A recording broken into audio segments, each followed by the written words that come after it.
Every night, a somewhat bizarre scene takes place in Nouakchott Stadium. Overweight women, covered from head to toe in colorful veils, walk around the track for hours.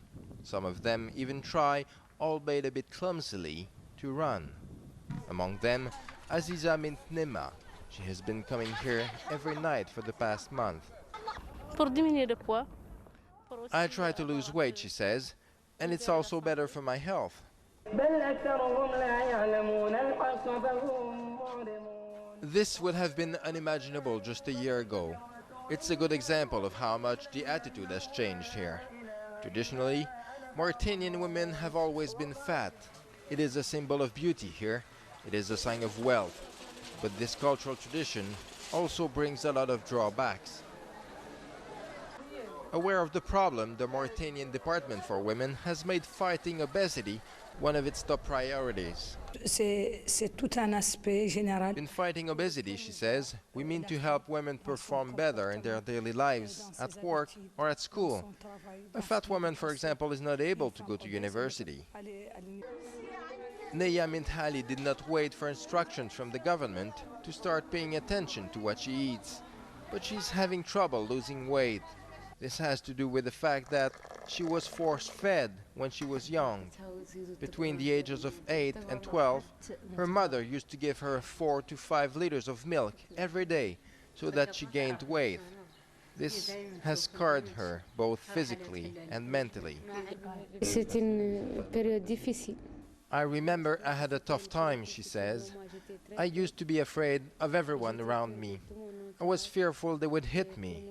Everyone was allowed to hit me so that I would not vomit. At 12, Neya weighed 104 kilos. Her mother decided to get her married. She had her first child at the age of 13. But Neya's story is not uncommon here. According to a recent study, 22% of Mauritanian women were force-fed when they were young. This tradition is slowly dying, in part due to the drought in the 90s, which led many nomadic tribes to settle in big cities. But force-feeding is still widespread in rural areas. Like here in Bir El Vos. This small village was created 2 years ago when nomadic tribes decided to settle in this area. There are no houses here, only tents, as is their tradition. Every day looks the same for 9-year-old Huda. Her mother wakes her up in the wee hours of the morning to give her the first bowl to drink, 1 liter of camel milk, soon followed by another. Huda's mother takes her duty of force-feeding her daughter very seriously. She carefully repeats the method inherited from her mother and her grandmother. Milk is very good for force-feeding, she says, because it gives the skin a nice color, and it provides a lot of fat rapidly. If you give solid food, the girl will also gain weight, but it will darken her skin, and she will not grow fat as rapidly. Kuria explains that it is important to fatten up fast, the best way to get the desired stretch marks on the skin. And to fatten up fast, the girl has to drink a lot, fast, even if it means forcing her to do so.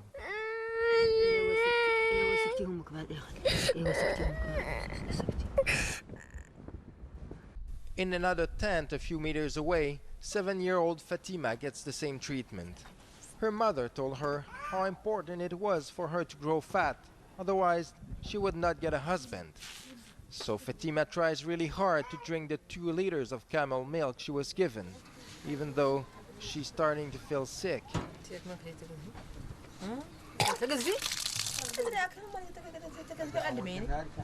Vomiting is common at first, we've been told. The girl's stomach is not used to digesting such quantities of liquid. The mother has to be very cautious. 1 glass too many could burst the girl's stomach and kill her instantly. After a 5-minute pause, another bowl is given Fatima.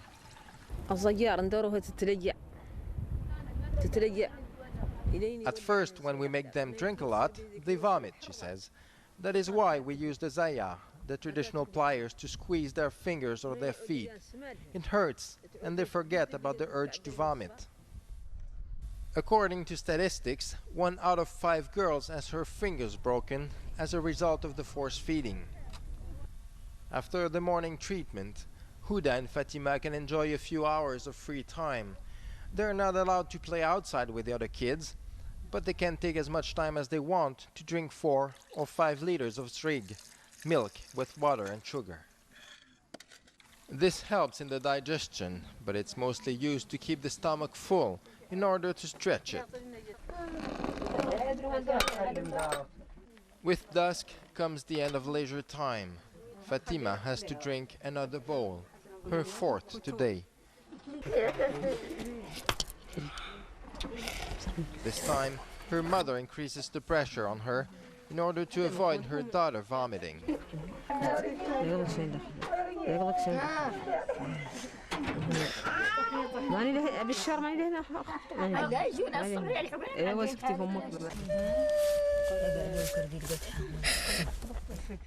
It is now midnight. Huda is woken up for one last bowl of milk. One bowl too many.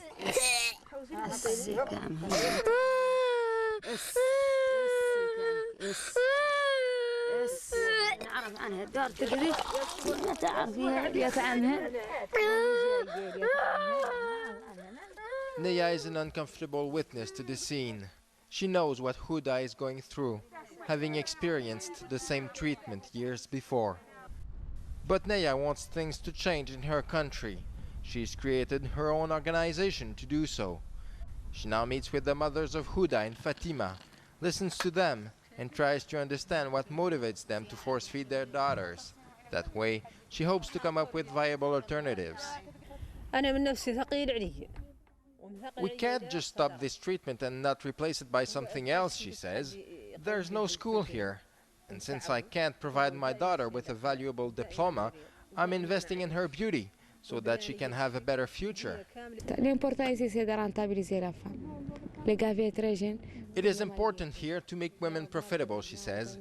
They're force-fed so they can get married at a younger age. Thus families can gain from them. Human beings seek to make things profitable. So if we help these girls go to school, they'll be able to find a job later and they'll become profitable for their families.